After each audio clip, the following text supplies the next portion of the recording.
hearing that Iran and the US will likely go back to war now. And during this ceasefire, which the US really wanted to, I guess, rearm, regroup, make itself ready for a potential, another round of warfare. But we also learned that from US intelligence services that Iran has rearmed much quicker than they had expected. How are you assessing this? How ready are each side now for war? Well, the United States has been prepared to launch strikes for 6 weeks. Since the declaration of the ceasefire. Good Lord, was that back on April 15th? So now we're towards the end of May. The problem the United States now has is basically Saudi Arabia and tending to that Qatar and Kuwait. I leave Bahrain out of it because A, they're so small. B, they've been basically decimated by Iranian airstrikes, and they're not much of a player in terms of oil or gas or anything. But we saw the Saudi flex its muscles now 3 weeks ago when after Trump had announced Project Freedom to open the Strait of Hormuz. The Saudis basically said, you're not going to conduct any air operations from our territory. Shut them down. And that was real. Trump got on the phone with Mohammed bin Salman trying to talk him out of it, trying to cajole him. And MBS said no, he was firm. So that shut down that military operation. So here's Trump all ready to go again. And yet it appears the Saudis have not backed away from that prohibition. And now with the Hajj starting on Sunday, and you've got this influx of 2 to 3 million Muslims from around the world, the last thing the Saudis want to do is put themselves in a position where they're going to be attacked by Iran. And the only way they'd be attacked by Iran is if they allowed Saudi territory to be used to launch strikes against Iranian infrastructure and Iranian civilian targets. Because Iran has vowed, if that happens, Saudi Arabia, Qatar, Kuwait, if any of you are involved with facilitating these attacks on us, you're going to get hit. Same goes for UAE. And I think Saudis have reached a point where they don't want to go down that path. So with Eid in the way, and then so you got the Hajj on Sunday, Eid is like next Wednesday or Thursday, but you have a number of this entire journey to Mecca. It's an obligation of every Muslim to do that once in their lifetime, and it is they go through a variety of rituals and activities to commemorate, to sort of reenact the lives of the Prophet Ibrahim and the Prophet Muhammad. So, it's very important. And the last thing Saudis want to do is get in the middle of a shooting match with Iran during this activity. So, that's why I see this as whatever Trump wants to do, he's now constrained. I have heard that the U.S. air refueling operations have been are confined to Iraq airspace, which, that creates some additional risk. But with the United States not able to transit both Saudi Arabia, essentially, if they can't transit through Saudi Arabia, it really hampers U.S. military capability, as well as Israel's. They basically have to go up through Iraq, and once you force them into, if you will, a more narrow channel, it makes it easier for air defense operations. They don't have to be focusing over a 2,000-mile front. They get to focus over a 200-mile front. Big difference. So you've got that underway. There are reported negotiations taking place both in Tehran and in Islamabad.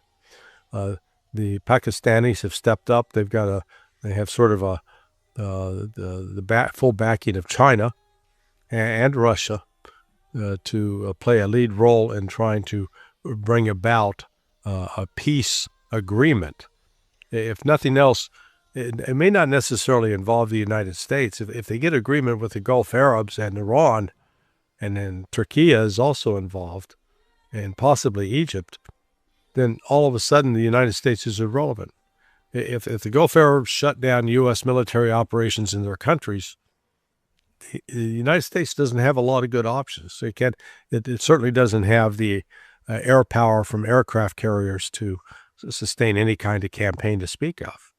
So this is in flux, and I could make a case that despite the threats, we're going to restart, we're going to attack, I don't see anything happening until the one window would maybe be the first 2 weeks of June before the start of the World Cup, because I think once the World Cup is underway, there's going to be tremendous international pressure against the United States to stop attacking Iran. Yeah, I can imagine a lot of the Gulf states being a bit cautious now about joining in on the war against Iran, because if, as it appears now to happen, that Iran is coming out victorious, that is Right. coming out on top, controlling the Strait of Hormuz, and the U.S. might be pushed out of the region, it's not a great idea to be on the losing side. So I can imagine a lot of the countries would want to begin to strike a bit of a different balance between the U.S. and Iran, essentially adjust to the new realities which are coming. Yeah. But if negotiations still, have a chance of succeeding, where do this stand at the moment? Because it's hard to get good information coming out. I think Trump referred to the Iranians' last proposals, or one of the last proposals, as garbage. And but is this about mainly the where the stuck is Iran's right to enrich uranium, and of course what should happen to the Strait of Hormuz? Because again, on these issues, it doesn't seem like the U.S. have a lot of negotiation power. But what I was thinking is, even if the Iran becomes out victorious, it still has an interest in the U.S. removing sanctions. So this is kind of the great card that the U.S. holds on its hands. Of course, any deal with gradual removal of sanctions, probably that's all nonsense. That's not going to happen. So, Right. but how do you see this? What can be actually achieved in these talks? Well, the Iranians have not consulted with me about negotiating strategies, but I put myself in their shoes. It's no longer acceptable to say, as you pointed out, gradual relief on sanctions. No. We tried that before with JCPOA. It didn't happen. We've had repeated broken promises by the West. So going forward, the sanctions come off now, up front. And that's number one. The frozen assets, those are returned to Iran. That's number two. And the other non-negotiable point is Iran is going to continue to charge ships that want to enter the Persian Gulf or leave the Persian Gulf. They're going to have to abide by the new rules that the Persian Gulf Strait Authority, the PGSA, is now implementing. And in fact, yesterday, 36 ships went through, despite Trump's claim, we got a blockade, it's ironclad, nobody's coming through. The fact of the matter is otherwise, that the ships are starting to move. So this will provide some relief on the international economic front. Not much. It's still 2/3 of the ships that normally went through are not going through. So this is, you've got only 1/3 of the activity of normal. But the whole nuclear issue, I maintain, it's a red herring. It is. The United States has now tried to make that its central claim. That's really our concern. That's what we got to get rid of. It is, if Iran didn't have a nuclear program, and if they had never enriched 1 ounce of uranium, the United States would still be trying to destroy Iran. That's the point. And it has nothing to do with whether Iran is in, quote, a quest for a nuclear weapon. I watched this organization in Canada, the Monk Society. They host debates. So they did a debate on Wednesday that pitted John Mearsheimer and Stephen Walt against Victoria Nuland and Mike Pompeo. And I mean, what caught my attention was this narrative, the neocon narrative that is built up, that, like Saddam Hussein was a monster because he had chemical weapons, without any acknowledgement whatsoever from Pompeo and Nuland that we, the United States, were the ones who facilitated those chemical weapons by providing the precursors. And not only that, we provided biological agents as well, bioweapons. So there is, as the United States approaches these negotiations, there is no historical memory. I mean, from Iran's perspective, it's like they're negotiating with an Alzheimer's patient. The United States can't remember what the hell it did 2 years ago. They barely know where they are now. So this claim that, it's a deal stopper unless Iran gives up its enriched material. Now, reportedly yesterday, Mojtaba Khamenei, the new Ayatollah, said, no, our nuclear material, it's not even on the table. And frankly, from Iran's standpoint, as a sovereign nation, why should they give it up? They've signed the NPT. They've allowed IAEA inspections. But they have been the victim of persistent, constant attacks, terrorist attacks, murdering of nuclear scientists. Not only what took place last June, but what took place before. So I can see Iran just asserting its sovereignty and saying, no, the West is not going to dictate to us what we do. We are a sovereign country and have every right to do this. Yeah, no, it's a great point. But I also hear that the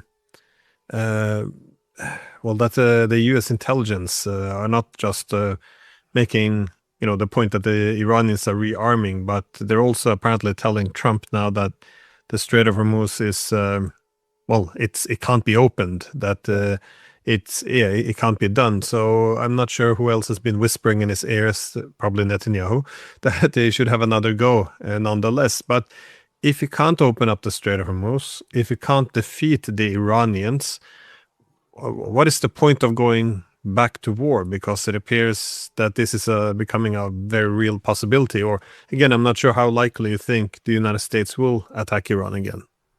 Yeah, just to reinforce the point, it's not just the U.S. intelligence community. Admiral Daryl Caudle, Caudle, testifying for Congress yesterday, said, "Hey, we don't have the military capability to open the Strait of Hormuz." That was his message.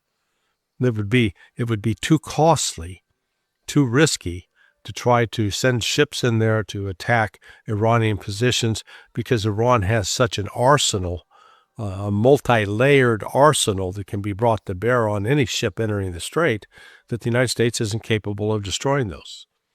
So an honest assessment of U.S. military capability, and there are some in the military that have pushed this forward, but it appears that Admiral Brad Cooper, the commander of CENTCOM, the boy lacks a spine. And I'm calling him a boy because he's he's about 20 years younger than me, and God, what a cowardly bureaucrat this cat is. He was being questioned before Congress the other day by Congressman Seth Moulton. Seth was a Marine, served in the Marine Corps, left Harvard to go serve in the Marine Corps, so not your typical Marine. And Seth was asking just to define the difference between degraded and obliterated. And, he played word games. He wouldn't, I can't talk about the nuclear program. And Moulton goes, I'm not asking about the nuclear program. I'm simply asking about your word usage. What's the difference between degraded and obliterated? And he wouldn't answer the question.